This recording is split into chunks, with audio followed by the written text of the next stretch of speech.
வணக்கம். நாடாளுமன்றமோ நீதித்துறையோ அல்ல, இந்தியாவினுடைய அரசியலமைப்பு சட்டமே உயர்ந்தது அப்படின்னு ஆர்எஸ்எஸ்ஸிற்கு, மோடிக்கு, அமித்ஷாவிற்கு பகிரங்கமாகவே எச்சரிக்கை விடுத்திருக்கிறார் மதிப்புக்குரிய உச்சநீதிமன்றத்தினுடைய தலைமை நீதிபதியாக இருக்கக்கூடிய பிஆர் கவாய் அவர்கள். கடந்த வாரம் அவருக்கு பதவியேற்பு நிகழ்வு நடந்தது. அதன் பிறகு மராட்டிய கோவா பார் கவுன்சில் ஏற்பாடு செய்திருந்த ஒரு நிகழ்வில் அவர் பங்கெடுக்கிறார். அந்த நிகழ்வில் தான் அவர் பேசுகிறார். அவர் என்ன பேசியிருக்கிறார் அப்படிங்கிறது ரொம்ப முக்கியமானது. அவர் சொல்கிறாரு, நமது நாடு பலமடைந்தது மட்டுமின்றி சமூக பொருளாதார துறைகளிலும் வளர்ச்சி அடைந்து வருகிறது.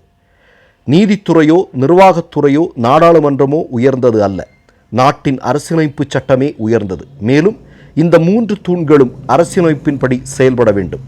நாட்டின் அடிப்படை அமைப்பு வலுவாக இருக்கிறது. அரசியல் அமைப்பின் 3 தூண்களும் சமமாக இருக்கிறது. அரசியலமைப்பின் அனைத்து உறுப்புகளும் ஒன்றுக்கொன்று உரிய மரியாதை அளித்து பரஸ்பரம் ஒத்துழைக்க வேண்டும் என்று பிஆர் கவாய் சொல்கிறார். ஏன் பிஆர் கவாய் அப்படி சொல்கிறார்? அதற்கு காரணம் இருக்கிறது.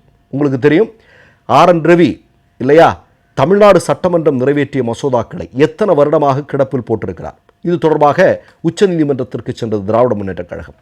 அங்கே RN ரவிக்கு மிகப்பெரிய அளவில் எச்சரிக்கை மணி அடிக்கப்பட்டது. உடனடியாக என்ன செய்தது? RSS பதறி போச்சுது. ஏன்னா RSSனுடைய திட்டம் என்ன? இந்தியா சுதந்திரம் அடைந்த போது மூவர்ண கொடி பட்டொளி வீசி பறந்த போது நாக்பூரில் என்ன கொடி பறந்தது அப்படிங்கிறது உங்களுக்கு தெரியும் தானே? நான் சொல்லவா வேணும்? இந்திய அரசியலமைப்பு சட்டத்திற்கு மாற்றாக அவர்கள் எதை முன்வைக்கிறார்கள் என்பது உங்களுக்கு தெரியும் தானே? இந்திய அரசியலமைப்பு சட்டமும் BR அம்பேத்கர் அவர்களால் கொண்டு வரப்பட்ட போது RSSகாரர்கள் என்ன செய்தார்கள் அப்படிங்கிறது உங்களுக்கு தெரியும் தானே? இதெல்லாம் நமக்கு இருக்கும். அப்போ அதனால் இன்றைக்கு இருக்கக்கூடிய இந்த முழு சிஸ்டத்தையும் அப்படியே மாற்றணும் இல்லையா? பார்ப்பனிய ஆதிக்கத்தில் இருக்கக்கூடிய ஹிந்துத்துவ ராஷ்டிரம் என்று சொல்லக்கூடிய RSSனுடைய கனவை நிலைநாட்டுவதற்கான எல்லா வேலையும், அதை நோக்கி நகர்த்துவதற்கான எல்லா வேலையும் செஞ்சிட்ருக்காங்க. அதற்கு பல்வேறு விஷயங்கள் இடைஞ்சலாக இருக்குது. அதில் ரொம்ப முக்கியமானது தான் இன்றைக்கி நீங்கள் பார்த்தீங்க அப்படின்னா, திராவிட முன்னேற்றக் கழகம் மாநில உரிமைகள் தொடர்பான விஷயங்களில் RSS எப்படி கவர்னர்களை வைத்து அல்லது அவர்களுடைய அதிகார அமைப்புகளை வைத்து விளையாடி கொண்டிருக்கிறது அப்படிங்கிறத உச்சநீதிமன்றம் வழியாக இந்திய மக்களுக்கு தோலுரித்து காட்டியிருக்கிறது. அதனுடைய ஒரு பகுதியாகத்தான் இன்றைக்கு உச்சநீதிமன்ற நீதிபதி சொல்கிறார், நாடாளுமன்றமோ அல்லது நீதித்துறையோ அல்ல, மாறாக நாட்டின் அரசியலமைப்பு சட்டமே உயர்ந்தது அப்படின்னு பதிலடி கொடுத்துட்டார். இது தொடர்பாக நீங்கள் பார்த்தீங்க அப்படின்னா, பல்வேறு பாராளுமன்ற உறுப்பினர்கள், பாஜகவினுடைய பாராளுமன்ற உறுப்பினர்கள் கவர்னருக்கு எதிராக, குடியரசுத் தலைவருக்கு எதிராக உச்சநீதிமன்றம் 3 மாதத்தில் நீங்கள் பதில் சொல்லி தான் ஆகணும்னு சொன்னபோது கொதித்தெழுந்தார்கள். அடுத்ததாக யார்? துணை குடியரசுத் தலைவர். அவர் போகிற இடத்துல பூரா என்னெல்லாமல் பேசிட்டு போகிறார்.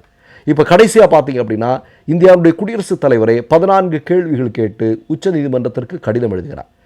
குடியரசுத் தலைவருக்கும் இந்த கேள்வி கேட்கக்கூடிய எல்லோருக்குமான பதில்தான், நாடாளுமன்றமோ நீதித்துறையோ அல்ல, மாறாக இந்திய அரசியலமைப்பு சட்டம்தான் உயர்ந்தது. பரஸ்பரம் ஈக்குவலாக எல்லாத்தையும் மதிக்க வேண்டிய கடமை இருக்கிறது என்று சொல்கிறார்கள். இப்போ பிஆர் கவாய் மகாராஷ்டிராவில் இந்த நிகழ்வில் அவர் பங்கெடுத்து அப்படி பேசுகிறார். ஆனால் என்ன நடந்திருக்கு தெரியுமா உங்களுக்கு?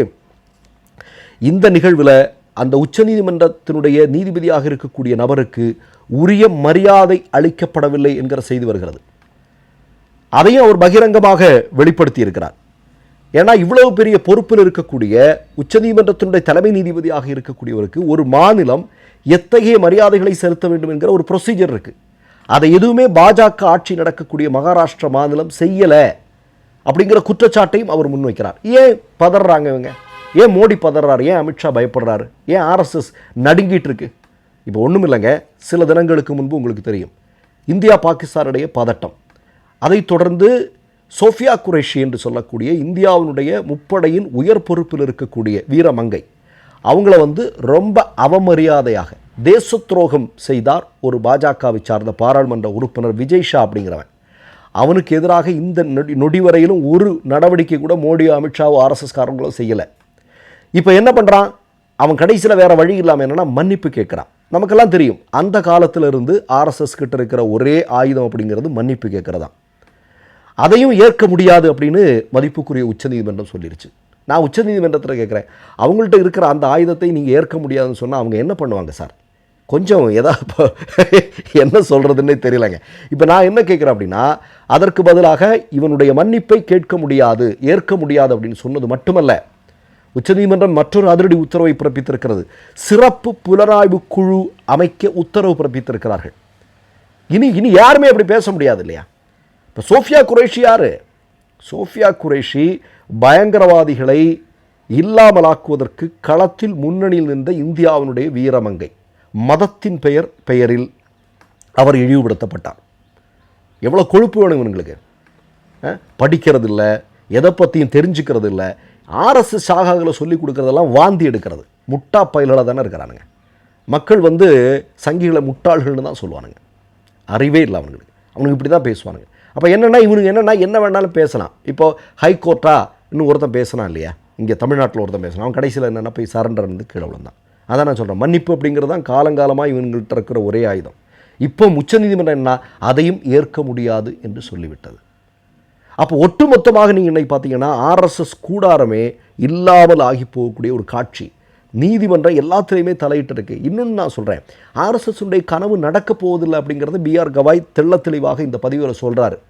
நீங்கள் நினைக்கக்கூடிய பார்ப்பனிய ஆர்எஸ்எஸ் ஆரிய பார்ப்பனியத்தினுடைய ஆதிக்கம் அது இந்தியா முழுமையும் வியாபித்து அதை ஒரு ஒரு ஒரு ஒரு மிகப்பெரிய ராஷ்டிரமாக கட்டியமைக்க வேண்டும் என்கிற அவருடைய திட்டம் ஒருபோதும் நடக்கப் போவதில்லை. அதற்கு இடைஞ்சலாக இருப்பதுங்கிறது இந்திய அரசியலமைப்பு சட்டம். இந்திய அரசியலமைப்பு சட்டம் தான் இந்தியாவிலேயே உயர்ந்தது அப்படின்னு ஆர்எஸ்எஸ்ஸை பார்த்து, மோடியை பார்த்து, அமித்ஷாவை பார்த்து அவர் சொல்கிறார் என்றால் இவங்க எப்படி இருக்கும்? கொஞ்சம் யோசிச்சு பாருங்கள். நடுங்கி போயிருக்கிறானுங்க. அப்போ இன்னும் ஒரு 6 மாதம் இந்த பிஆர் கவாய் என்று சொல்லக்கூடிய மதிப்புக்குரிய உச்சநீதிமன்ற நீதிபதி தலைமை பொறுப்பில் இருக்க போகிறார். என்ன நடக்க போகுதுன்னே தெரியல. இந்த 6 மாதத்தில் எதுவுமே நடக்காது. இவனுக்கு என்ன பண்ணாலும் நடக்காது அப்படிங்கிறதான். ஏன்னா இவனுக்கு நகர்த்திட்டு இருக்கிறானுங்க இல்லையா? இவங்களுடைய திட்டம் 100 வருட கனவை நகர்த்திட்டு இருக்கிறாங்க இல்லையா? அதை எல்லாத்தையும் அடித்து உடச்சி விட்டுட்டு இருக்கிறாங்க உச்சநீதிமன்ற நீதிபதிகள். அப்போ அது இன்றைக்கி பெரும் சிக்கலாக போயிருக்கிறது. போதாக்குறைக்கு பதவியேற்கும் போதே இப்படியெல்லாம் மறைமுகமாக எச்சரிக்கை செய்துட்டு ஒருத்தர் போய் அந்த நீதிமன்ற சேர்ல போய் உட்காரும்போது எப்படி இருக்கும் உங்களுக்கு? கொஞ்சம் யோசிச்சு பாருங்கள். மீண்டும் ஆர்எஸ்எஸ்ஸை பார்த்து, மோடியை பார்த்து, அமித்ஷாவை பார்த்து மதிப்புக்குரிய உச்ச நீதிமன்ற நீதிபதி பிஆர் கவாய் சொன்னதை இந்திய மக்களின் சார்பாக மீண்டும் ஒரு முறை சொல்ல விரும்புகிறோம். நாடாளுமன்றமோ நீதித்துறையோ அல்ல, மாறாக இந்திய நாட்டினுடைய அரசியலமைப்பு சட்டமே உயர்ந்தது. மற்றொரு நிகழ்வில் சந்திப்போம். நன்றி, வணக்கம். மை நேம் இஸ் ரெட் சேனலை சப்ஸ்கிரைப் பண்ணிக்கோங்க. அதுக்கப்புறமா பக்கத்தில் இருக்கிற ஜாயின் பட்டனை கிளிக் பண்ணீங்கன்னா ஒரு நியூ பேஜ் ஒன்று ஓப்பன் ஆகும். அதுலயும் ஜாயின் பட்டனே கிளிக் பண்ணிக்கோங்க. அதுல பாத்தீங்கன்னா credit R debit card options இருக்கு. இதுல உங்களுக்கு விசா, மாஸ்டர் கார்டு, ரிப்பே அப்படின்னு 3 ஆப்ஷன்ஸ் கொடுத்துருக்காங்க. அதுல நீங்க எந்த கார்டு சூஸ் பண்றீங்களோ அந்த கார்டோட நம்பர் என்டர் பண்ணிக்கோங்க. அப்புறமா கார்டோட வேலிடிட்டி மந்த் அண்ட் இயரை டைப் பண்ணிக்கோங்க. அடுத்தபடியா உங்க கார்டோட பின்னால சிவிசி கோடுன்னு சொல்லிட்டு 3 நம்பர்ஸ் கொடுத்துருப்பாங்க. அந்த நம்பர் இதுல என்டர் பண்ணிக்கோங்க. அப்புறமா அட்ரஸ் அண்ட் இன்ஃபர்மேஷன் என்டர் பண்ணிட்டு பைங்கிற பட்டனை கிளிக் பண்ணிக்கோங்க. ஒருவேளை உங்க கார்டு நம்பர் இன்வாலிட்னு காமிச்சிச்சுன்னா உங்க கார்டுல இன்டர்நேஷனல் யூசேஜை எனேபிள் பண்ணுங்க.